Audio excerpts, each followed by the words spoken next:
આલિશાન car અને pickup વાનમાંથી દારૂની હેરાફેરીનો પર્દાફાશ, ₹13.48 લાખનો વિદેશી દારૂ જપ્ત।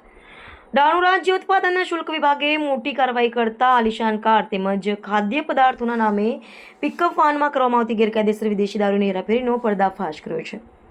આ કાર્યવાહી દરમિયાન 285 બોક્સ વિદેશી દારૂ, એક પિકઅપ વાન અને એક ફોર્ડ એન્ડવેડર કાર સહિત કુલ અંદાજે ₹33.48 લાખનો મુદ્દામાલ જપ્ત કરવામાં આવ્યો છે। રાજ્ય ઉત્પાદન શુલ્ક વિભાગ દાણુના નિરીક્ષક અરુણ ચવાણના માર્ગદર્શન હેઠળ ઉડતી દળે 16 જુલાઈના રોજ મળેલી ગુપ્ત માહિતીના આધારે જવારવાડા રોડ પર દાદરા અને નગર હવેલી રાજ્યની સરહદ નજીક તેમજ જવાર તાલુકાના રાયતાળ ફાટા પાસે જાળ બિછાવી કાર્યવાહી હાથ ધરી હતી। કાર્યવાહી દરમિયાન Mahindra Bolero Maxx pickup number અને ફોર્ડ એન્ડવેડર વાહનોની તપાસ કરતા તેમાંથી મહારાષ્ટ્રમાં વેચાણ માટે પ્રતિબંધિત 285 બોક્સ વિદેશી દારૂ મળી આવ્યો હતો। જપ્ત કરાયેલા મુદ્દામાલમાં અંદાજે ₹16.48 લાખનો વિદેશી દારૂ, ₹6 લાખનું પિકઅપ વાહન અને ₹10 લાખની ફોર્ડ એન્ડવેડર કારનો સમાવેશ થાય છે।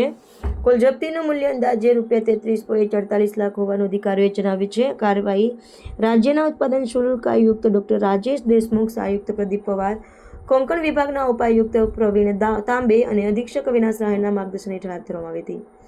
કાર્યવાહીમાં નિરીક્ષક સુનિલ દેશમુખ, નિરીક્ષક અરુણ ચવાણ, દ્વિતીય નિરીક્ષક રાજેશ એસ શિંદે, વિશ્વનાથ એમ આભોળે, વિકાસ સાવનાવે, અભિજીત માનકર, ટીડી સાવનકર તેમજ ઉડતી દળના જવાનોએ મહત્વપૂર્ણ ભૂમિકા ભજવી હતી। નમસ્તે મિત્રો, હું છું ચાંદની પરમાર।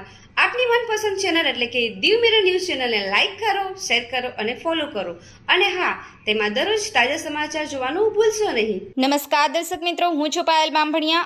આજના મુખ્ય સમાચાર, દેશ વિદેશ, ગુજરાત રાજ્યના તાજા બ્રેકિંગ સમાચાર નિહાળો દીવ મિરર ન્યૂઝ ચેનલ પર દરરોજ રેગ્યુલર।